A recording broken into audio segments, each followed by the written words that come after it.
Hello student and welcome to the new video that is of basic mathematics। और हम module 5 को cover कर रहे हैं। बेसिक मैथमेटिक्स में ऑलरेडी आपको पता है कि we have finish inequalities, modulus function, greatest integer function and fractional part of functional या फ्रैक्शनल पार्ट ऑफ किसी नंबर का, रियल नंबर का। आज जो हम करेंगे वो लॉगरिथम स्टार्ट करेंगे, लेकिन जस्ट एक रिवीजन ले लेते हैं कि लास्ट क्लास में जो हमने पढ़ा था उसके अकॉर्डिंगली क्वेश्चंस को कैसे सॉल्व करें। इफ यू रिमेंबर, हमने ये कहा था कि किसी भी बॉक्स एक्स अगर किसी इंटीजर के बराबर है, के इंटीजर होना चाहिए, तो एक्स की जो वैल्यू होती है वो के बराबर हो सकती है या k+1 से छोटी हो सकती है ना। तो अगर हम यहाँ पे नोटिस करें कि बॉक्स ऑफ 2x है, तो इसका मतलब हम ये कह सकते हैं कि सर 2x की वैल्यू जो है वो या तो इंटीजर 10 के बराबर होगी या एट द मोस्ट 10 से कम होगी, सॉरी 10+1 से कम होगी, यानी 11 से कम होगी, राइट। अब ये इनइक्वालिटी सॉल्व करना हम जानते हैं ऑलरेडी। क्या करेंगे, ये जिसे कहते हैं कि जॉइंट इनइक्वालिटी होती है, इन दोनों इनइक्वालिटी को साइमल्टेनियसली सॉल्व करने का ये तरीका होता है कि मिडिल वाले सेक्शन में हम वेरिएबल को जॉइंट रखें, यानी मिडिल वाले सेक्शन में ही वेरिएबल पर ध्यान दें, और अलग अलग करना चाहो तो अलग अलग भी कर सकते हो, है ना। यानी 2x इज ग्रेटर देन 10 और इक्वल्स टू 10, एंड का मतलब इंटरसेक्शन यानी कॉमन, कि 2x इज लेस देन 11, यहाँ से भी सॉल्व किया जा सकता है। दोनों का आपको इंटरसेक्शन लेना है, दोनों सॉल्यूशन को कॉमन सॉल्यूशन लेना है। और यहाँ पर अगर हम करेंगे तो पूरी इनइक्वालिटी को 2 से डिवाइड कर दीजिए, तो ऑब्वियसली आपके पास x is less than 11/2 and greater than equals to 5 आ जाएगा। तो ऑप्शन सी क्लियरली दिख जाएगा आपको। बहुत सिंपल है, ठीक है। अब हम लॉग को स्टार्ट करते हैं, लॉगरिथम। ठीक है, लॉगरिथम के बारे में ये जानना बहुत जरूरी है कि logarithm is related to exponent. जो क्लास 8 9 में हमने पढ़ा ना एक्सपोनेंट, उसी से रिलेशन में इसका कंजक्शन। खास करके क्लास 8 में हमने बहुत डिटेल में पढ़ा था एक्सपोनेंट। तो जैसे कि मैं एक्सपोनेंट को थोड़ा सा एक बार रीकैप करता हूँ, जैसे कि 2 की पावर 3 आप सबको पता है 8 होता है ना, किसी को भी नहीं इसमें डाउट होगा। 2 × 2 × 2 और 25 की पावर 1/2 ये 5 होता है, ये भी सबको पता होगा, है ना। जैसे कि अगर मैं आपसे बोलता हूँ 125 टू दी पावर 1/3 ये 5 होता है, ये भी सबको पता होगा, है ना। ये जो एक्सपोनेंट्स है इसी के हम लॉग लॉग के अंदर यूज करेंगे लिखने की कोशिश, यानी एक्सपोनेंट्स को डिफरेंट फॉर्म में लिखने का तरीका है एक्सपोनेंट लॉगरिथम। जैसे एक्सपोनेंट में ये जो 2 है ये क्या कहलाता है, बेस। ये जो 25 है ये क्या कहलाता है, बेस। ये जो 125 है ये क्या कहलाता है, बेस। इसी तरह ये जो 3 है ये क्या कहलाता है, एक्सपोनेंट यानी पावर, है ना। इसी को आप एक्सपोनेंट कहते हो या पावर कहते हो। और ये जो 1/2 है ये क्या कहला रहा है, एक्सपोनेंट। ये 1/3 क्या कहला रहा है, एक्सपोनेंट। और 8 आपका आंसर होता है। तो इसी को लिखने का जो दूसरा तरीका है वो लॉगरिथम। लॉगरिथम ये कहता है, यानी ये डेफिनेशन है, इसको हम थोड़ा 2 मिनट देखते हैं।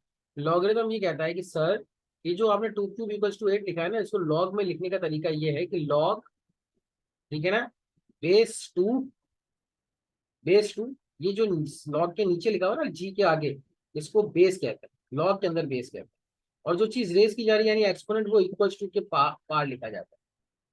और जो आंसर आ रहा है हमारा 8, वो हम आर्ग्यूमेंट कहते हैं। तो क्या कहते हैं, आर्ग्यूमेंट, लॉग का आर्ग्यूमेंट, लॉग का इनपुट, लॉग का इनपुट, लॉग के अंदर जो इनपुट डाले। यानी यहाँ पे हम कहते हैं कि 2 पे 3 रेस करेंगे तो 8 मिलेगा। मेरी लैंग्वेज पे बहुत ध्यान दीजिएगा, और अगर नहीं समझ में आया तो जस्ट मेक श्योर कि आप इस वीडियो को वापस से पॉज करके रिवाइंड करें। यानी हम क्या बोल रहे हैं, सर 2 पे 3 रेस करेंगे तो 8 मिलेगा, है ना। तो यहाँ पे हमारा जो इनपुट है वो 8 है, यानी 2 पे क्या रेस किया जाए, सर 2 पे क्या रेस किया जाए कि 8 आ जाए। तो आपका आंसर होगा सर 3 रेस किया जाए, है ना। तो लॉग के अंदर जैसे हमने लिखा लॉग, बेस कितना है यहाँ पे 25, तो बेस हमने 25 लिखा। आंसर जो आ रहा है 1/2 यानी एक्सपोनेंट यहाँ पे लिखा। और आर्ग्यूमेंट हमारा 5 है, यानी 25 पे अगर हम 1/2 रेस करेंगे तो हमें आर्ग्यूमेंट मिलेगा, ये हमारा इनपुट है। और इसी को इसी तरह बोला जाए कि सर 25 पे क्या रेस करें, 25 पे हम क्या रेस करें कि हमें 5 मिल जाए, तो आपका आंसर होगा 1/2। ठीक है, मतलब कोई ज्यादा बहुत ऐसा नहीं कि रॉकेट साइंस है, बहुत सिंपल सी चीजें हैं। जैसे कि अगर आपको पता है कि b = a⁴ तो ए पे सी रेस करेंगे तो ए बेस हो गया, तो लॉग में भी ए ही बेस होगा। जो चीज रेस की जा रही है वो आंसर हो जाएगा। और जो हमें आर्ग्यूमेंट मिल रहा है यानी ए पे सी रेस करने पे बी मिल रहा है वो यहाँ आ जाएगा। तो ये लॉग की डेफिनेशन हो गई। यानी B is equal to A to the power C. तो इसको रीड करने का तरीका है लॉग बी। इसको रीड ऐसे किया जाता है log B to the base A. Log B to the base A is C. यानी रीड ऐसे किया जाता है यानी log B to the base A यानी लॉग पे जब लॉग बी की वैल्यू जब बेस ए होगा तो आंसर सी आएगा। और इसको कैसे लिखा जाता है A to the power C. A to the power C A to the power C is B. है ना। अब यहाँ पे ये सुनिश्चित किया जाएगा यानी ये बहुत ज्यादा इंश्योर किया जाएगा कि ये जो बी है बी ऑब्वियस सी बात है बी पॉजिटिव होगा। क्योंकि किसी भी रियल नंबर पर आप -2 -4 -5 किसी भी रियल नंबर पर आप कोई इंटीजर रेज करते हो तो आंसर हमेशा पॉजिटिव ही आता है। तो ये जो बी है ना ये हमेशा इंश्योर रखना है कि ए टू द पावर सी से ये जो बी है ये हमेशा पॉजिटिव आएगा। ये इसकी कंडीशंस इसकी बोलते हैं रिक्वायरमेंट। यानी अगर ये नहीं है यानी बी पॉजिटिव नहीं है यहाँ पे हमारा आर्गुमेंट पॉजिटिव नहीं है तो लॉग अनडिफाइंड हो जाएगा। यानी अगर आपसे कोई कहे कि लॉग -9 टू द बेस 3 इसका कोई आंसर है क्या नहीं सर नॉट डिफाइंड है। क्यों क्योंकि -9 नेगेटिव नंबर है हमारा जो आर्ग्यूमेंट है वो पॉजिटिव होना चाहिए। इसके साथ साथ साइमल्टेनियसली ए जो हमारा बेस है वो भी पॉजिटिव होना चाहिए। ये जो बेस है ये भी पॉजिटिव होना चाहिए। यानी अगर आपने बेस को नेगेटिव ले लिया जैसे -4 और ये 16 तो भी ये नॉट डिफाइंड हो जाएगा। क्योंकि बेस भी नेगेटिव नहीं पॉजिटिव होना चाहिए। कंडीशन ऐसा क्यों कर रहे हैं मैं भी आपको समझाऊंगा। ये एक्सपोनेंट्स के रूल की वजह से ऐसा कहते हैं। और आखिरी कंडीशन ये है कि ए कभी यानी बेस कभी 1 नहीं होना चाहिए। क्योंकि ऑब्वियस बात है कि 1 बेस के ऊपर आप कुछ भी रेस करो एनी रियल नंबर रेस करो आंसर 1 ही आता है। तो इसलिए उसको लिखने का कोई सेंस नहीं। तो बेस आर्ग्यूमेंट एंड दोनों पॉजिटिव होना चाहिए और बेस आपका 1 नहीं होना चाहिए। तो ये लॉग ऐसे डिफाइंड हो जाता है। लॉग ऐसे डिफाइंड हो जाता है। यानी अगर आप इसको इस particular log 125 to the power 1/3 equals to 5 है तो आप देखोगे कि बेस आपका कितना आ रहा है 1/3। है ना। सॉरी बेस आपका कितना आ रहा है 125। 125 एक पॉजिटिव क्वांटिटी है। आपका आंसर 1/3 आ रहा है और आर्ग्यूमेंट 5 आ रहा है। तो आपको देखना क्या है कि बेस 1 तो नहीं है नहीं है पॉजिटिव है बिल्कुल है और आर्ग्यूमेंट भी पॉजिटिव है बिल्कुल है। आंसर लॉग के अंदर यानी एक्सपोनेंट नेगेटिव हो सकता है। एक्सपोनेंट क्या हो सकता है नेगेटिव हो सकता है। ये जो हमने ये जो सी है ना सी इस पे कोई कंडीशन नहीं सी ये नेगेटिव हो सकता है। यानी अगर कोई ये बोले कि सर जैसे कि लेटर सपोज हम बोलते हैं 2 की पावर -3 कितना होता है 1/8 होता है ना। 2 की पावर -3 1/8 होता है इसमें तो कोई डाउट नहीं होगा। तो इसी तरह अगर हम इसको लॉग में लिखें तो बेस कितना हो गया हमारा 2। आंसर कितना आ रहा है -3 और आर्ग्यूमेंट कितना हो रहा है 1/8। तो ये सही है। आंसर हमारा नेगेटिव आ सकता है इसमें कोई कंफ्यूजन नहीं होना चाहिए। यानी बेस हमारा ए है जो रेस कर रहे हैं वो सी है जो आंसर आ रहा है वो आर्ग्यूमेंट है। बी और ए पॉजिटिव यानी बेस एंड आर्ग्यूमेंट पॉजिटिव और बेस कभी 1 नहीं होता। तो उसके बेसिस में ये कह रहा है कि ये क्या है ये सही लिखा हुआ है कि एक्स पे अगर हम 3 रेस करेंगे तो हमें 2 मिल जाएगा। एक्स पे हम ये 3 रेस करेंगे तो 2 मिल जाएगा बिल्कुल। बस एक्स के बारे में आपको ये पता होना चाहिए कि एक्स यहाँ पे 8 आ रहा है और 8 क्या है पॉजिटिव क्वांटिटी है। 8 क्या है पॉजिटिव क्वांटिटी है और 8 1 भी नहीं है तो ये 2। अगर यहाँ पे एक्स की नेगेटिव वैल्यू आ रही होगी ना किसी तरह तो हमारा आंसर गलत हो जाता है। ये याद है हमारा आंसर क्या हो जाता है गलत। तो जैसे क्विकली कुछ क्वेश्चंस करते हैं समझने के पॉइंट ऑफ व्यू से है ना। अब जैसे कि देखो 2 हमारा बेस हो गया हमारा आंसर लेटर सपोज एक्स है। तो 2 पे एक्स रेस करेंगे तो ही 8 मिलेगा। यानी 8 को हम लिख सकते हैं 2 क्यू। यहाँ से एक्स की वैल्यू कितनी आ गई 3 आ गई।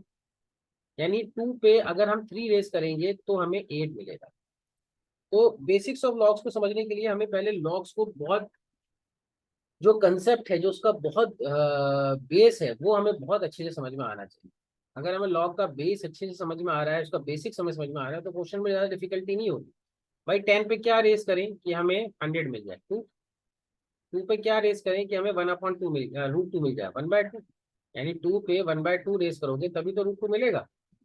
2 पे क्या रेस करें कि 1/16 मिल जाए। 2 पे -4 रेस करोगे तो ही तो 1/2 की पावर 4 यानी 1/16 मिलेगा। यानी 2 पे आप -1/4 रेस करोगे।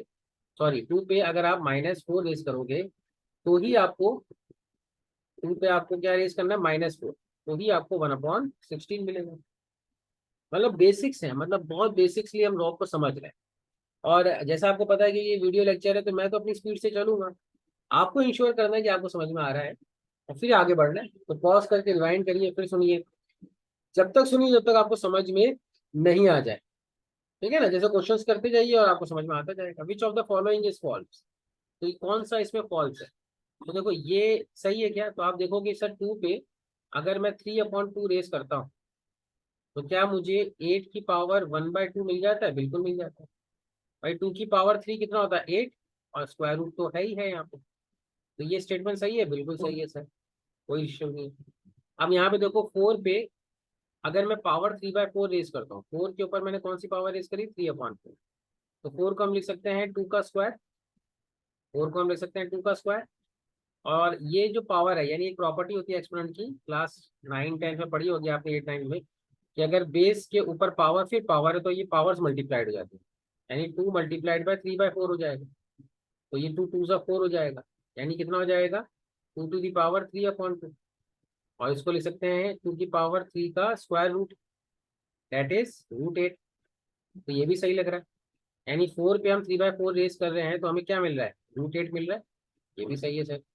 अब यहाँ पे देखते हैं कि 8 पर हम 3/2 रेस करते हैं, 8 के ऊपर हम क्या रेस करेंगे, 8 के ऊपर हम 3/2 रेस करते हैं।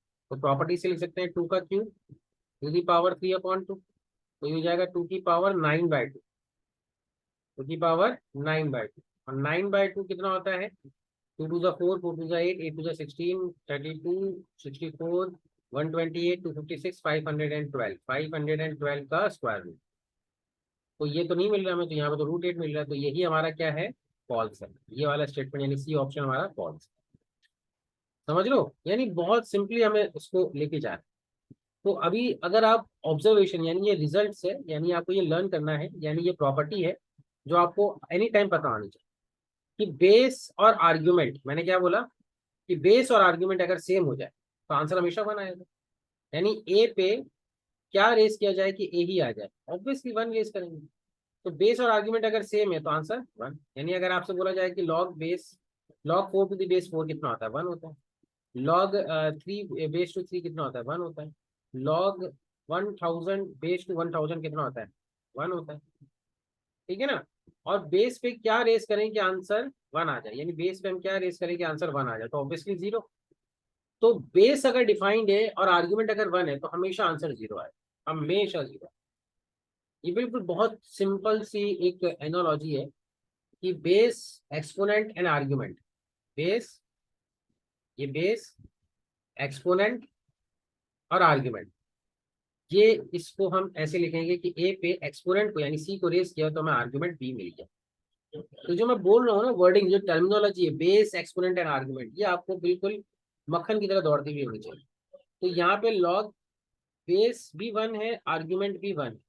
अब आप देखो कि अगर दोनों सेम होगा तो आंसर 1 आना चाहिए, यानी बेस और आर्ग्यूमेंट सेम होगा तो आंसर क्या आना चाहिए, 1 आना चाहिए। और बेस कुछ भी हो, आर्ग्यूमेंट अगर 1 हो जाए तो आंसर 0 आना चाहिए। तो यहाँ पे तो बड़ा कॉम्प्लेक्स सिचुएशन बन गई है। तो क्यों, क्या होगा, ट्रू और फॉल्स। भाई ये तो डिफाइंड ही नहीं है, ये डिफाइंड है क्या, मैंने क्या बोला था, मैंने बोला था कि लॉग को डिफाइंड होने के लिए उसका जो बेस है वो >0 होना चाहिए और 1 नहीं होना चाहिए। तो आप बोलोगे सर ये तो डिफाइंड ही नहीं है, नॉट डिफाइंड, ये सेंस नहीं बना रहा है, ये कोई सेंस नहीं बना रहा, ये एक्सप्रेशन ही गलत लिखा हुआ है, ये चीज ही गलत लिखी हुई है। बेस कैसे 1 लिख सकते हो, बेस तो हमेशा 1 नहीं हो सकता, हमेशा पॉजिटिव होगा लेकिन 1 नहीं हो सकता। तो ये एक्सपेंसर क्या होगा, फॉल्स, फॉल्स हो जाएगा, है ना। तो what is the use of logarithm, logarithm क्या करता है, एक्सपोनेंट्स को सिंप्लीफाइड फॉर्म में लिखता है, एक्सपोनेंट्स को क्या करता है, simplified form. Y base can not be equal, क्योंकि बेस के ऊपर आप कुछ भी रेस करो, बेस 1 के ऊपर आप कुछ भी रेस करो आंसर हमेशा 1 आए, इसलिए कोई सेंस नहीं बनता इसको बार बार लिखने, है ना। जैसे कि कुछ क्वेश्चंस करते हैं, इसको बोलते हैं लॉगरिथम इक्वेशंस, क्या बोलते हैं इसको, लॉग इक्वेशन। जैसे नॉर्मल हमने पढ़ा था मॉड्यूलस इक्वेशन, है ना, normal equation, modulus equation, then greatest integer function equation, then fractional part of x equation, वैसे ही लॉग इक्वेशन। अब लॉग इक्वेशन को हम सॉल्व करने के लिए सबसे इंपॉर्टेंट बात ये ध्यान रखनी है कि ये जो बेस है और आर्ग्यूमेंट है ये पॉजिटिव होता है, 1 नहीं होता। अगर आपका आंसर में पॉजिटिव नहीं आके बेस नेगेटिव आ जाए तो गलत हो जाएगा, नो आंसर। और अगर आपका आंसर 1 आ जाए तब भी गलत हो जाए। और लॉजिकली देखें कि ये बेस है, ये एक्सपोनेंट है, तो बेस पे यानी एक्स पे 3 रेस करेंगे तो हमें 216 मिलना चाहिए। तो एक्स रेस टू 3 इज, ये 6 का क्यूब होता है, तो इसका मतलब एक्स कितना हो गया 6, तभी आंसर निकलेगा। बिल्कुल सिंपल सी बात है। लॉजिकली अगर हम देखें तो आंसर बहुत आसानी से आ रहा है हमारा, कहीं कोई दिक्कत नहीं होगी। Are you getting it? जैसे एक और क्वेश्चन करते हैं, जैसे कि यहाँ पे देखो 3 बेस है, 3 पॉजिटिव भी है और 3 1 भी नहीं है ना। और ये आंसर है एक्सपोनेंट। एक्सपोनेंट तो कुछ भी हो सकता है, नेगेटिव पॉजिटिव कुछ भी, फ्रैक्शन कुछ भी, एनीथिंग, है ना। तो अगर हम लॉग की डेफिनेशन यूज करें, लॉग की डेफिनेशन क्या होती है, log B to the base A C है, तो अगर सब कुछ डिफाइंड है तो ए की पावर सी कितना हो जाएगा बी। तो इसको डेफिनेशन को यूज करें, है ना, log 3 log x to the base 3 is equals to -2, तो यहाँ से हम लिख सकते हैं कि 3 की पावर -2 रेस करेंगे तो आंसर एक्स आ जाएगा। और वो कितना आ रहा है, 3 की पावर -2 कितना होता है 1/9, यानी 1/3 का स्क्वायर। और 1/3 का स्क्वायर जो है, 1/3 का स्क्वायर वो 9 हो जाता है। बिल्कुल सिंपल सी लॉजिक है, अप्लाइड हो रहा होगा। तो ये चीजें हैं जो लॉग में आपको हेल्पफुल होंगी। यानी ये चीजें आपको, अगर आप लॉग करोगे ना, तो लॉग में आपको ये समझ में आएंगी और आपको क्वेश्चन सॉल्विंग स्किल में डेवलपमेंट हो। अब हम, अगर ये थोड़ा बहुत हमें समझ में आया है, तो अब हम लॉग की कुछ प्रॉपर्टीज को डिस्कस करेंगे। ये बहुत इंपॉर्टेंट है और ये आपको लर्न करना है। क्या करना है, रटना है, याद करना है। याद करने का मतलब होता है कि ऐसे नहीं कि बस ऐसे ही रट्टा मार लिया, मतलब ये है कि एप्लीकेशन बेस्ड रटना है। समझ में आए तो रटना, समझ में नहीं आए तो रटना नहीं है। जैसे कि सबसे जैसे कुछ प्रॉपर्टीज के बारे में मैं डिस्कशन करूं, जैसे कि आपको यही पता हो गया कि लॉग 2 टू द बेस 2 ये कितना होता है 1 होता है ना। तो अगर मैं किसी आर्ग्यूमेंट के ऊपर कोई पावर रेस करता हूँ, किसी आर्ग्यूमेंट के ऊपर कोई पावर रेस करता हूँ, तो वो पावर जो है ना, वो पावर मल्टीप्लीकेशन में जा सकती है, ऐसे मल्टीप्लीकेशन। यानी अगर इन जनरल ऐसे लिखा हुआ है log A, log B to the base A, और उसके पर पावर है लेटर सपोज अल्फा, तो हम इसको लिख सकते हैं sir alpha multiplied by log B to the base A. ये प्रॉपर्टी नंबर 1, ये इंपॉर्टेंट प्रॉपर्टी। दूसरी प्रॉपर्टी ये है कि सर अगर बेस पे कोई पावर आ जाए, जैसे ए टू दी पावर बीटा आ जाए, यानी अगर मैं एग्जाम्पल लेके समझाऊं कि इस तरह आ जाए 2 की पावर 3 बेस पे पावर आ जाए, और आर्ग्यूमेंट में पावर हो या ना हो से मैटर नहीं करता, आर्ग्यूमेंट में पावर है तो मल्टीप्लीकेशन करी जाएगी। तो अगर बेस में पावर है ना, तो वो डिवीजन में जाएगी। वो कहाँ जाएगी, वो डिवीजन में जाएगी, है ना। जैसे यहाँ पे बीटा पावर किस पे आ रही है, बेस पे आ रही है, तो बेस पे जो पावर है वो डिवीजन में चली जाएगी। और आंसर आपका क्या रहेगा, वही log B to the base है ना। दोनों को कंबाइन कर दो, यानी दोनों को अगर हम कंबाइंड फॉर्म में लिखें, दोनों को अगर हम कंबाइंड फॉर्म में लिखें तो कैसे लिख सकते हैं, दोनों को लिख सकते हैं कि सर बेस पे पावर बीटा है और आर्ग्यूमेंट पे पावर अल्फा है, तो आर्ग्यूमेंट की पावर किस में जाएगी, मल्टीप्लीकेशन में, बेस की पावर किस में जाएगी, डिवीजन में। और इसको इन जनरल ऐसे लिखा जा सकता है, जैसे कि एक क्वेश्चन करते हैं, log 125 log 64 to the base 120, तो हम इसको लिख सकते हैं सर, बेस को लिख सकते हैं 5 का क्यूब, और 64 को लिख सकते हैं 2 की पावर 6। तो बेस की जो पावर है वो डिवीजन में चली गई, और जो आर्ग्यूमेंट की पावर है वो मल्टीप्लीकेशन में चली गई, और इसको हमने लिख दिया log 2 और ये कितना हो जाता है 3 2 तो ये हो जाएगा log 2 टू दी बेस 5। अब आप चाहो तो इसको ऐसे भी छोड़ सकते हो और वापस से आर्ग्यूमेंट में लेके जा सकते हो ये पावर, क्योंकि अगर मल्टीप्लीकेशन है तो पावर आर्ग्यूमेंट में जा सकती है। तो आंसर क्या हो सकता है, आंसर हो सकता है sir log 4 to the base 5, यानी इसको हम ऐसे लिख सकते हैं, इक्विवेलेंट है इसके। ये लॉग का सिंप्लीफिकेशन है। देखो अगर समझ में नहीं आया तो मेक श्योर कि आप वीडियो को वापस पॉज करके रिवाइंड करो। यानी सिंप्लीफिकेशन, लॉग की प्रॉपर्टी, सिर्फ एक प्रॉपर्टी पड़ी है कि अगर बेस पे पावर हो और आर्ग्यूमेंट पावर हो तो पावर का क्या होता है। तो उस पावर की जो प्रॉपर्टी है उसको यूज करते हुए एक सिंपल सा क्वेश्चन हमने सॉल्व किया है, ये वाला, है ना। ऐसे बहुत सारी प्रॉपर्टीज है, बहुत सारी प्रॉपर्टीज है लॉग के अंदर, प्रॉपर्टीज का एक जमघट लगा रहता है, तो वो आपको याद रखनी है। जैसे कुछ और प्रॉपर्टीज डिस्कस करते हैं, अभी मैं सारी प्रॉपर्टी आपको एक साथ लिखवा भी दूंगा। जैसे सपोज करो एक बेस है ए, और आपके पास दो आर्ग्यूमेंट मल्टीप्लीकेशन में क्या है 2 3 4, तो क्या हम लिख सकते हैं इसको, इसके आर्ग्यूमेंट को लॉग में एडिशन के साथ ब्रेक कर सकते हैं लाइक दिस। यानी अगर आपके साथ सपोज लिखा हुआ है log 6, है ना, तो हम इसको लिख सकते हैं log 2 to the base 5, ठीक है, plus log 3 to the base 5, क्योंकि दोनों का मल्टीप्लीकेशन क्या हो रहा है, दोनों का मल्टीप्लीकेशन 2 into 3 6 हो रहा है। अच्छा, ये इसको ऐसे नहीं कंफ्यूज करना कि log base 5 अगर 2 + 3 है तो आप इसको ऐसे ब्रेक कर सकते हो, 2 + 3 और लॉग अलग अलग कर सकते हैं, यानी ये चीज गलत है भाई। ये चीज नहीं कह रहा हूं मैं, मल्टीप्लीकेशन होना चाहिए 2 into 3, ये रॉन्ग स्टेप है। ये तो बहुत सिंपल सी बात हो गई कि बेस और आर्ग्यूमेंट दोनों क्या हो गए, सेम हो गए, आंसर 1 आ जाएगा। और अगर इसी तरह डिवीजन में तो ये माइनस साइन आ जाएगा। तो अब मैं कुछ प्रॉपर्टीज को आपके सामने रख रहा हूँ जो आपको याद रखनी है। वो प्रॉपर्टीज ये है कि अगर दो आर्ग्यूमेंट मल्टीप्लीकेशन में है तो हम एडिशन में ब्रेक कर सकते हैं डिफरेंट लॉग के साथ।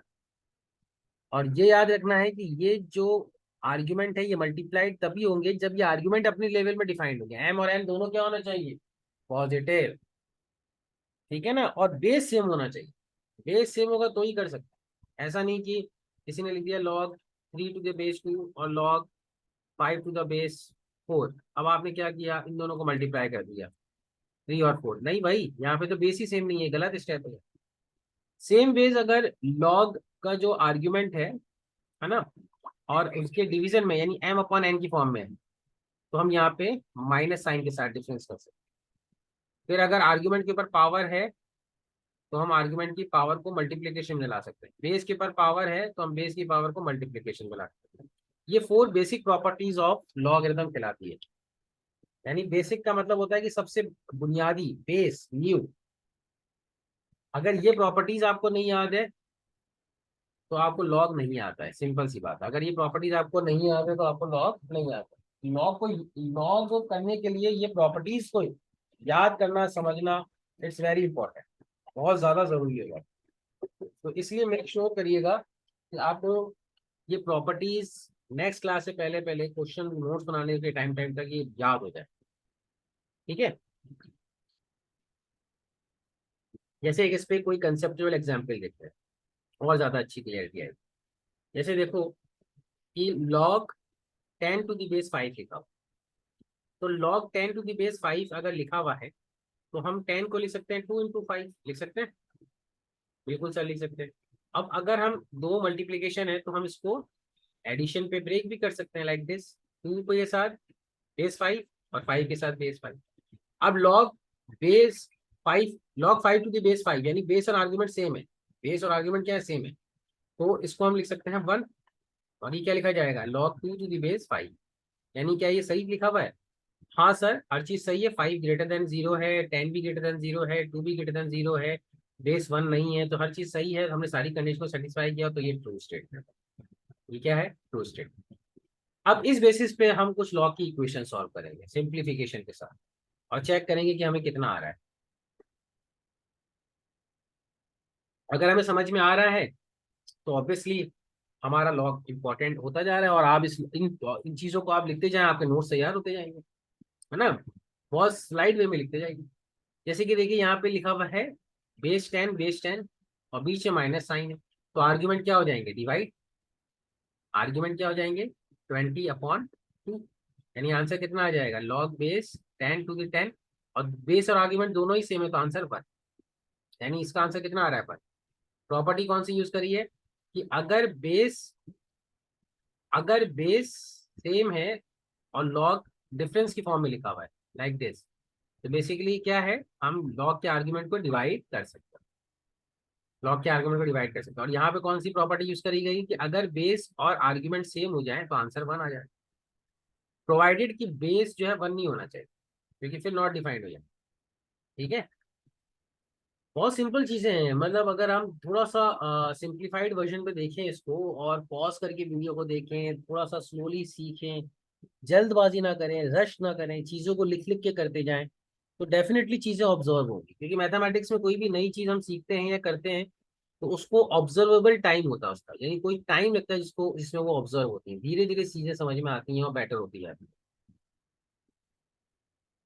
तो इस वे में हमें आगे बढ़ना है। जैसे आप यहाँ पे नोटिस करिए कि हम पहले तो यहाँ पे इसको कैंसिल कर देते हैं, यानी ये देखो 3 के टेबल में जा रहे हैं, 3 6 18, 3 11, और ये 3 के ये किसके टेबल में जा रहे हैं, ये आई थिंक किसी के टेबल में नहीं जा रहे हैं, है ना। तो हम इसको एज इट इज रहने देते हैं। और यूजिंग प्रॉपर्टी, जो डिवीजन वाली प्रॉपर्टी होती है कि अगर बेस है m/n, तो log m minus log n लिखा जा सकता है। और एक चीज याद रखिएगा कि अगर बेस नेचुरल बेस है, नेचुरल बेस का मतलब होता है या तो 10 होता है ना, या यूलर कांस्टेंट ई होता है, इसकी वैल्यू 2.71 होती है ना। तो इन जनरल अगर बेस, आप इसको समझिएगा, अगर बेस ई हो जाए यानी यूलर कांस्टेंट हो जाए, तो हम इसको लॉन लिखते हैं। क्या लिखते हैं? लॉन, LN, यानी यूलर यूलर कांस्टेंट वाला लॉग, बेस अगर ई हो जाए। और अगर बेस 10 है, और अगर बेस 10 है, तो हम बेस को शो नहीं करते, ये अंडरस्टूड होता है कि बेस यहाँ पे 10, अनलेस और अनटिल बेस डिफरेंट ना हो तो हम बेस को शो नहीं करते। इसलिए आप यहाँ पे देखोगे कि इन कहीं भी लॉग में बेस नहीं मेंशन है। ये 7 बेस नहीं है, 4/7 एक कंप्लीट आर्ग्यूमेंट। तो यहाँ पे अंडरस्टूड है, ऑटोमेटिकली अंडरस्टूड है कि बेस क्या है? 10। और अगर कहीं LNM लिखा हुआ है, LN लॉन बोलते हैं इसको शॉर्ट में, LNM, तो यहाँ पे अंडरस्टूड है कि इस लॉग का जो बेस है वो यूलर कांस्टेंट ई है। ठीक है, ये दो चीजें कंफर्म हो गई। तो हम इस क्वेश्चन को करते हैं। यहाँ पे बेस लिखने की जरूरत नहीं है, क्यों? क्योंकि बेस अंडरस्टूड है कि 10 है। तो पहली प्रॉपर्टी से आर्ग्यूमेंट अगर डिवीजन की फॉर्म में तो डिफरेंस की फॉर्म में लिखा। फिर यहाँ पे भी log 11/6 है तो डिफरेंस की फॉर्म में लिखा, log 11 माइनस log 6। और यहाँ पे भी अगर डिफरेंस की फॉर्म में है तो हमने लिखा इसको, यानी इसको मैं यहाँ पे मिटा देता हूँ और लिखने की कोशिश करते हैं, यानी माइनस ब्रैकेट लगा देते हैं ताकि क्योंकि माइनस अगर है तो ब्रैकेट से साइन चेंज होगा, तो log 22 माइनस log 21। ठीक है। अब और सिंप्लीफाई किया तो ये हो जाएगा log 4 to the base 10 minus log 7 to the base 10 plus log 11 to the base 10। अब ये बेस 10 में बार बार नहीं बोलूंगा, सीधा सीधा log 6 बोल रहा हूँ। ठीक है, log 22 और माइनस माइनस प्लस log 21। अब यहाँ पे हम और प्रॉपर्टी लगा देंगे। 22 को लिख सकते हैं 2 × 11 लिख सकते हैं, और 21 को लिख सकते हैं 3 × 7 लिख सकते हैं। यानी ये 22 हो जाएगा 2 × 11, और 2 × 11 है यानी मल्टीप्लीकेशन में है, तो लॉग क्या हो जाता है? मल्टीप्लीकेशन में लॉग, एडिशन में स्प्लिट किया जा सकता है, यानी ये हो जाएगा log 4 माइनस log 7, ठीक है, प्लस log 11 माइनस log 6, और ये हो जाएगा log 2 माइनस log 11। ये क्यों लिखा? क्योंकि log 2 × 11 को लिखेंगे log 2 प्लस log 11, और बाहर माइनस साइन क्या करेगा? इसको नेगेटिव बना देगा। और इसको लिख सकते हैं log 3 प्लस log 7, क्योंकि 3 × 7 है, log 3 प्लस log 7। ठीक है ना। अब इस log को, यानी 4 है, ये 2 का स्क्वायर है। log 4 जो है बेसिकली क्या है? log 4 है, 4 क्या होता है? 2 का स्क्वायर। तो 2 का स्क्वायर है, तो अगर आर्ग्यूमेंट पे पावर होती है तो वो कहाँ चली जाती है? वो मल्टीप्लीकेशन में चली जाती है। तो हम इसको लिख सकते हैं log 2 माइनस log 7, यानी सारे आर्ग्यूमेंट को हमने प्राइम नंबर में डिसॉल्व कर लिया। देखो ये 2 भी प्राइम नंबर, 7 भी प्राइम नंबर, 11 और 6 है, तो इसको लिख दिया 2 × 3। तो log 2 मल्टीप्लाइड बाय 3 है तो माइनस log 3। देखिए मल्टीप्लाइड होंगे तो एडिशन में आता है log 2 प्लस log 3, लेकिन बाहर माइनस की वजह से ऐसा हो जाएगा। फिर ये log 2, फिर माइनस log 11, फिर log 3 और log 7। अब आप देखो कि सब कैंसिल हो रहा है, सब चीज कैंसिल हो रही है, बहुत ध्यान से देखो। तो अब आप देखो log 11 और log 11 कैंसिल, है ना। ये log 2 और log 2, 2 टाइम्स log 2 हो जाएगा, और ये 2 log 2 से कैंसिल, है ना। log 2 दो बार ऐड हो रहा है सेम साइन के साथ, नेगेटिव नेगेटिव, और 2 log 2 पॉजिटिव साइन के साथ कैंसिल हो गया। माइनस log 7 और ये प्लस log 7 कैंसिल हो गया, प्लस log 3 माइनस log 3 भी कैंसिल हो गया, यानी सब कैंसिल हो गया। तो आंसर कितना आ गया? 0। आंसर कितना आ गया? 0। तो एक प्रॉपर्टी से क्वेश्चंस करने की कोशिश करिए, डेफिनेटली बहुत आसान क्वेश्चन है ना। जैसे कि यहाँ पे आप नोटिस करिए। अच्छा यहाँ पे क्या किया है हमने कि आप चाहो तो ऐसे भी कर सकते हो। एक और तरीका है कि ये एडिशन है, ये क्या है? एडिशन, और ये क्या है? सब्ट्रैक्शन। तो ये वाले लॉग क्या हो जाएंगे आपस में? मल्टीप्लाई, यानी 4/7 मल्टीप्लाइड बाय 33/18, ये कर सकते हैं। और ये क्योंकि डिवीजन में है तो ये कंप्लीट से क्या हो जाएगा? डिवाइडेड 22/21। तो अब आप इसको भी आप कैंसिल करोगे तो देखो ये 1 आ जाएगा। आप करके देखो भाई, आप देखिए 7 3 जा 21, 3 6 जा 80, 11 2 जा 22, 11 3 जा 33। बात समझ रहे हैं ना? 3 2 जा 6, 2 2 जा 4, और 2 भी कैंसिल, तो सब कैंसिल होकर कितना आ गया 1, और लॉग 1 किसी भी बेस पे आंसर क्या होता है 0। तो यहाँ समझ लेते हैं, ये सेकंड वे है। ये मैंने बिल्कुल स्क्रैच से प्रॉपर्टी को अप्लाई करते करते करते किया था। ये मैंने लॉग की जो मल्टीप्लिकेशन एंड डिवीजन वाली प्रॉपर्टी है उसको अप्लाई करके कर ली। कहीं कोई दिक्कत नहीं होनी चाहिए, बहुत सिंपल से। और क्वेश्चंस करते हैं। किसी क्वेश्चन में दिक्कत आ रही है ना, तो वीडियो को पॉज करें, वीडियो को पॉज करके समझे एंड देन आगे बढ़े, है ना? जैसे कि यहाँ पे देखिए, अगर हम यहाँ पे देखें कि मल्टीप्लिकेशन में है, तो 3 जो है वो क्यूब में चला जाएगा। यहाँ पे भी बेस 10 तो मैं लिखूंगा नहीं अगली बार से, तो ये 3 के ऊपर 2 आ जाएगा, और यहाँ पे क्या है, बेस 10 में है तो 5 आ जाएगा। अब सब मल्टीप्लिकेशन में है ना, तो सब मल्टीप्लिकेशन में तो सारे आर्ग्यूमेंट क्या हो जाएंगे मल्टीप्लाइड, यानी 8 multiplied by 9 multiplied by 5, answer यही हो जाएगा। सॉल्व कर लीजिए, आंसर आ जाएगा। ठीक है, और करते हैं क्वेश्चन। देखिए क्वेश्चन जितना करेंगे ना, जितने मैथमेटिक्स में कोई चार थ्योरी नहीं होती। मैथमेटिक्स हम कैसे लर्न करते हैं, मैथमेटिक्स को लर्न करने का तरीका है कि क्वेश्चन सॉल्व करते जाए। जितने ज्यादा क्वेश्चंस करेंगे, जितनी बार करेंगे उतना बेटर है। ठीक है, तो जैसे कि अब यहाँ पे नोटिस करिए, लॉग बेस 2 है और आपस में क्या है, एडिशन में है। तो अगर बेस सेम है तो इनके आर्ग्यूमेंट्स क्या हो जाएंगे, मल्टीप्लाई। तो 16/1/4, ये 4 4 जा 16 आ जाएगा। तो हम लिख सकते हैं लॉग 4 टू दी बेस 2, और 4 को हम लिख सकते हैं 2 का स्क्वायर। तो 2 का स्क्वायर हो जाएगा, तो जो भी आर्ग्यूमेंट के ऊपर पावर होती है वो मल्टीप्लीकेशन में, और दोनों बेस और आर्ग्यूमेंट सेम हो गए तो आंसर कितना हो जाएगा 1। तो 2 मल्टीप्लाइड बाय 1 कितना होता है, 2 ही होता है। 2 मल्टीप्लाइड बाय 1 2 होता है। बहुत सिंपल, लॉजिकली देखा जाए तो सिंपल है।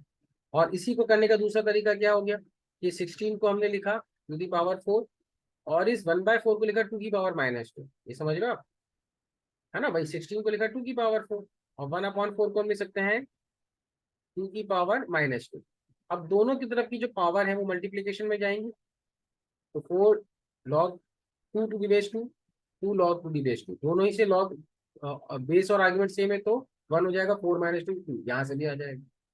तो किसी क्वेश्चन को देखने का तरीका, उसमें प्रॉपर्टी अप्लाई करने का तरीका हर स्टूडेंट का डिफरेंट होता है। कोई भी क्वेश्चन को सॉल्व करने का कोई एक स्टैंडर्ड तरीका नहीं है। ये डिपेंड करता है कि आप क्वेश्चन को किस पर्सपेक्टिव से देख रहे हैं। जिस पर्सपेक्टिव से भी देख रहे हैं वहां से शुरू करिए। हो सकता है कि तरीका लंबा हो लेकिन आंसर आएगा, और सीखने का एक हमें मौका मिलेगा, है कि नहीं? जैसे कि ये क्वेश्चन है, इस टाइप के क्वेश्चन जी मेंस में आते हैं, या एप्लीकेशन आता है इन क्वेश्चंस का। सॉरी, रियली सॉरी, ये है क्वेश्चन सॉल्व। तो क्वेश्चन को अंडरस्टैंड करते हैं। ये कह रहा है कि ए जो है log 3 टू द बेस 2 है, b log 5 to the base 2 है, and c log 9 to the base 2 है। तो a plus b plus c क्या होगा, तो तीनों को ऐड करना है। तो तीनों के बेस जो है वो क्या आ रहे हैं 2, है ना? तो सारे आर्ग्यूमेंट क्या हो जाएंगे, मल्टीप्लाइड हो जाएंगे, सारे आर्ग्यूमेंट मल्टीप्लाइड हो जाएंगे। अगर आप गौर से देखो तो तीनों के बेस सेम है ना, और अगर बेस सेम है तो आर्ग्यूमेंट्स क्या हो जाएंगे मल्टीप्लाइड, यानी बेस 2 पे 3 × 5 × 9, तो यानी ये कितना हो जाएगा 135। वेरी सिंपल, बहुत स्ट्रेट फॉरवर्ड आंसर है ना? जैसे और देखें, विच of the following statement is not correct. ये तो करेक्ट है भाई, बेस और आर्ग्यूमेंट सेम है, ये करेक्ट है। ये बिल्कुल करेक्ट, गलत है भाई। ये जो है, ये जो लिखा हुआ है, ये तो ये लिखा हुआ है log base 10 2 plus log 3 to the base 10, ये लिखा हुआ है। और ये जो लिखा हुआ है वो ये लिखा हुआ है log 5 टू द बेस 10, तो दोनों इक्वल कहाँ हो? ये प्रॉपर्टी से ब्रेक किया है, तो जस्ट कंफ्यूज नहीं होना, ये मैंने ऑलरेडी क्लियर कर दिया। आर्ग्यूमेंट 1 हो जाए तो आंसर 0 हो जाता है अगर बेस डिफाइंड हो। और ये स्टेटमेंट भी गलत है। ये स्टेटमेंट आरएचएस में जो लिखा हुआ है log बेस 10 1 × 2 × 3, और इधर क्या लिखा हुआ है log बेस 10 1 + 2 + 3 यानी 6, तो दोनों सेम कहाँ हो? तो कंफ्यूज नहीं होना है ना, कंफ्यूज नहीं होना है। जैसे एक और क्वेश्चन करते हैं।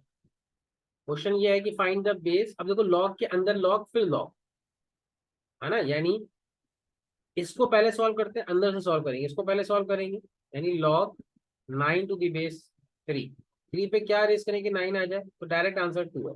3 पे 2 रेस करेंगे तभी तो 9 आएगा। लेकिन अगर आप चाहो तो इसको प्रॉपर्टी से करो, 9 को लिखो 3 का स्क्वायर, फिर 2 मल्टीप्लीकेशन में चला जाएगा लाइक दिस, और बेस और आर्गुमेंट सेम है तो आंसर यहाँ से 2 आ जाएगा। यानी ये जो एक्सप्रेशन लिखा हुआ है ये क्या लिखा हुआ है, 2। यानी हम इसको लिख सकते हैं log 2 टू द बेस 2, और दोनों बेस और आर्गुमेंट सेम है तो आंसर कितना हो जाएगा, 1। आंसर 1 हो जाएगा। अच्छा, एक क्वेश्चन आ सकता है दिमाग में, और वो ये है कि सर लॉग का आंसर नेगेटिव आ सकता है। हाँ, ये मैं बता चुका, लॉग का आंसर नेगेटिव आ सकता है, ये याद रखें। ठीक है, हमें इवेल्युएट करना है 5 6 25, तो 5 टू द पावर 4 होता है 625, तो इसको सॉल्व करोगे तो 4 आ जाएगा, है ना। log 4 टू द बेस 2, तो ये आंसर 2 आ जाएगा। भाई ये आप सोचो, इसको आप देखो, 5 टू द पावर 4 होता है तो 4 times log 5 to the 5 base लिख सकते हैं तो आंसर 4 आ जाएगा। और ये लिख लेंगे log बेस 2 4, तो ये हम लिख सकते हैं 4 को 2 का स्क्वायर, वो भी आ जाएगा आंसर। ठीक है, तो ये चीजें आपको मेरे को लग रहा है क्लियर हो रही होंगी, डिफिकल्टी नहीं आ रही होगी। तो इसी तरह हम क्वेश्चंस को सॉल्व करते चले जाएं और आंसर निकालते चले जाएं। तो नेसेसरी कंडीशन, अब ये बेसिक से क्वेश्चन, यानी ये आपसे जानना चाह रहा है कि आपको लॉग का बेसिक्स आता है या नहीं आता। यानी सिंपल सा ये जानना चाह रहा है कि लॉग की जो बेसिक डेफिनेशन है वो आपको समझ में आई है या नहीं। तो ए मल्टीप्लाइड हो गए, बिल्कुल सही है, लेकिन प्रोवाइडेड कंडीशन ये होनी चाहिए कि ए 1 नहीं होना चाहिए, ए भी पॉजिटिव होना चाहिए, और क्या पॉजिटिव होना चाहिए, एम और एन दोनों पॉजिटिव होना चाहिए। यानी सी ऑप्शन, एम और एन दोनों पॉजिटिव। दोनों में से एक नेगेटिव हो जाएगा या दोनों नेगेटिव हो जाएंगे तो लॉग ही अनडिफाइंड हो जाएगा ना। आर्ग्यूमेंट कभी भी नेगेटिव नहीं होता, आर्ग्यूमेंट कभी भी नेगेटिव नहीं होता, ये याद रखें। ठीक है, ये चीज याद है। और ये नेसेसरी, ये जो क्वेश्चन है ये थ्योरी है, यही पूरी लॉ की थ्योरी है। यानी ये जो है ना, यही जो चीज है यही पूरी लॉ की थ्योरी है, इसी को आपको समझना है, इसको करना है। और करते हैं क्वेश्चन। अच्छा, ये जो है ना, ये बेस चेंजिंग थ्योरम कहलाता है, इसको पहले लिख लो। You can write down this property, very important property, और इसका, इस प्रॉपर्टी का एक नाम है, इसको हम कहते हैं थ्योरम, बेस चेंजिंग थ्योरम। इसको लिख लो, फिर मैं इसको एक्सप्लेन कर देता हूँ, बहुत इजीली एक्सप्लेन हो जाएगी, बहुत ज्यादा डिफिकल्ट नहीं है। देखो, अगर कोई लॉग है हमारे पास और उसका एक बेस है और एक आर्गुमेंट है, ठीक है ना। बेस चेंजिंग थ्योरम का मतलब है कि ऑब्वियसली नाम से अंडरस्टूड किया जा रहा है कि हम लॉग का बेस चेंज करना चाहते हैं। क्या चेंज करना चाहते हैं, बेस। अब लॉग का अगर हम बेस चेंज करना चाहते हैं तो हमारे पास ये ऑप्शन है कि हम बेस को कुछ भी रखें। लेट अस सपोज एक नया बेस ले लेते हैं सी, तो हम लिख लेते हैं लॉग सी बेस पे।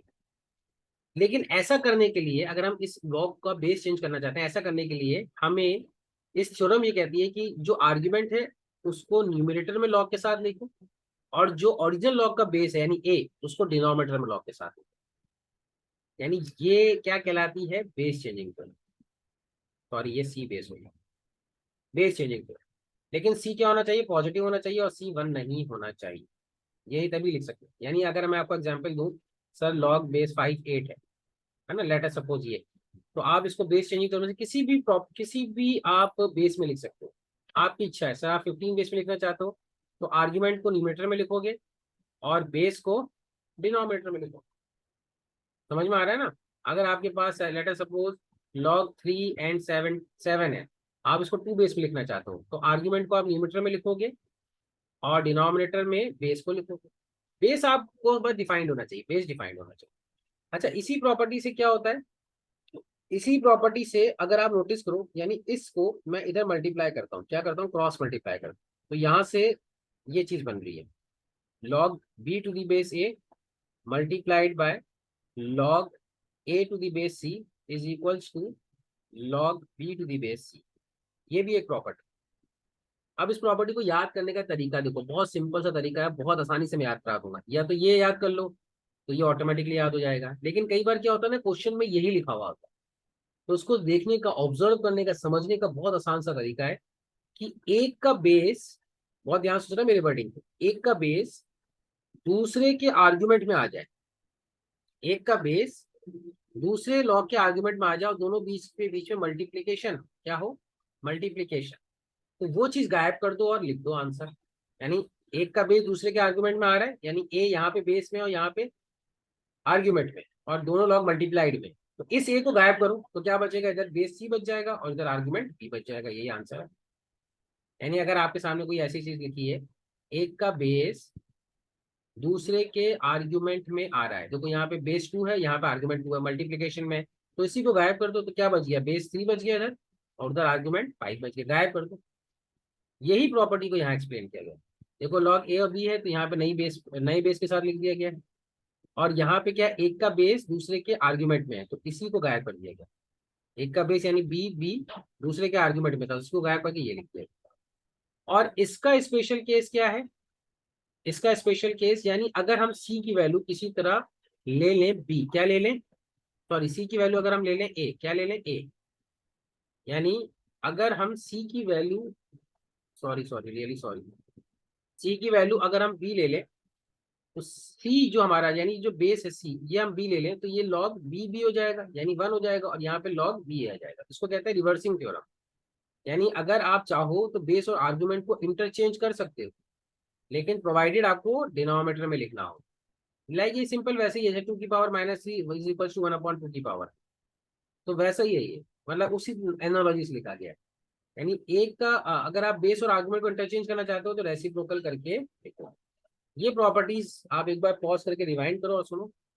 देखो यहाँ पे क्या है, यहाँ पे 3 है, ठीक है, और यहाँ पे 3 है, यानी एक का बेस दूसरे के क्या है आर्गुमेंट में है तो उसको गायब कर दो तो क्या बचेगा आपके पास, इधर का बेस बच गया और इधर का आर्गुमेंट बच गया। और ये हमारे पता है कि कितना हो जाता है, 2 times log 2 to the base 2, answer 2 आ जाएगा। ये कैसे लिखा, 4 को लिख सकते हैं 2 का स्क्वायर, 2 मल्टीप्लीकेशन में तो आंसर आ जाएगा। सिंपल है ना, मतलब ज्यादा डिफिकल्ट नहीं है। जैसे कि अब देखो, अब इनकी डिफिकल्टी लेवल हम क्वेश्चंस की बढ़ाते जाएंगे तो क्वेश्चंस और सिंप्लीफाइड वर्जन में आता चला जाएगा। देखो एक का बेस दूसरे के आर्गुमेंट में, ठीक है ना, तो क्या बचेगा यहाँ से, लॉग 4 टू द बेस 2। फिर क्या आ रहा है नेक्स्ट स्टेप, एक का बेस दूसरे के आर्गुमेंट में तो क्या बचेगा, लॉग 2 बेस 5। फिर ऐसे ही क्या होगा, अगला स्टेप, अगला क्या होगा, लॉग 5 6 होगा, एक का बेस दूसरे के आर्गुमेंट में तो क्या बचेगा, लॉग 2 टू द बेस 6। ऐसा चलता चला जाएगा। यानी बेस 2 तो चेंज ही हो रहा है ना, बेस 2 तो वही वही वही वही वही है, और नेक्स्ट टर्म हमारी पास आती जा रही है, यानी ये इससे मल्टीप्लाइड होके क्या बचेगा, 4 बच रहा है। ऐसे करते करते करते करते चले जाएंगे तो लास्ट में, यानी लास्ट में इधर 2 बच जाएगा और इधर n+1 बच जाएगा।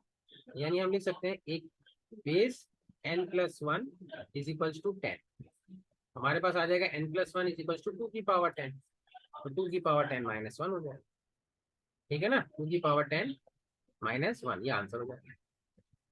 ये कौन सा तरीका है, यानी एक का बेस दूसरे के आर्गुमेंट है, और इसी को हम बेस चेंजिंग थ्योरम से लिखें, यानी हम इन सब को डिफरेंट लॉग में लिख लेते हैं। लेट अस सपोज लॉग 10 में लिख लेंगे, यानी सारे एक्सप्रेशन को लॉग 10 में लिख लेते हैं। अगर ऐसा करेंगे तो इसको लिख सकते हैं log 3/log 2, अगर 10 में लिख रहे तो बेस लिखने की जरूरत नहीं। इसको लिख सकते हैं log 4/log 3, इसको लिख सकते हैं log 5/log 4, है ना। बेस हमने क्या करा, चेंज कर दिया, बेस चेंजिंग थ्योरम, और इसको लिख सकते हैं log n+1/log n is equals to 10। तो देखो ये इससे कैंसिल, यानी हर पहला टर्म नेक्स्ट डिनोमिनेटर को कैंसिल कर रहा है तो क्या बचेगा, log n+1/log 2, यहाँ से भी सॉल्व हो जाएगा। मतलब सॉल्व करने के हमारे पास बहुत सारे तरीके हैं, स्ट्रेटजीज हैं क्वेश्चन को सॉल्व करने। तो आप अगर सॉल्व करना चाहोगे तो इंपॉर्टेंटली सॉल्व हो जाएगा। जैसे यहाँ पे देखो, बेस चेंजिंग थ्योरम से हम इसको कैसे लिख सकते हैं, अगर हम इसके बेस को चेंज कर दें तो इसको ऐसे लिख सकते हैं, हमने सबके बेस को 60 बना लिया, यानी क्या करा हमने, रेसिप्रोकली कौन सी थ्योरम यूज कर रहे हैं कि अगर हम बेस और आर्गुमेंट को इंटरचेंज करेंगे तो हमें रेसिप्रोकल में लिखना हो, तो वो प्रॉपर्टी यूज करके हमने ऐसे लिखा पहले, ठीक है। अब हमने लॉग की मल्टीप्लीकेशन वाली प्रॉपर्टी, एडिशन में ना सारे लॉग, तो लॉग के सारे आर्ग्यूमेंट क्या हो जाएंगे, मल्टीप्लाइड 3 × 4 × 5 जो कि 60 होता है, तो आंसर यहाँ से कितना आ जाएगा 1, क्योंकि log 60 टू बेस 60 कितना हो जाएगा 1। बहुत सिंपली सॉल्व हो गया, समझ में आ रहा है। एक और क्वेश्चन कर लेते हैं, बस इतना काफी है। जैसे यहाँ पे नोटिस करो, इसको हम लग सकते हैं log 2 टू द बेस 3, है ना, रेसिप्रोकल प्रॉपर्टी से। हम इसको ऐसे लिख सकते हैं ना, बेस और आर्गुमेंट अगर इंटरचेंज करते हैं तो रेसिप्रोकल हो जाता है।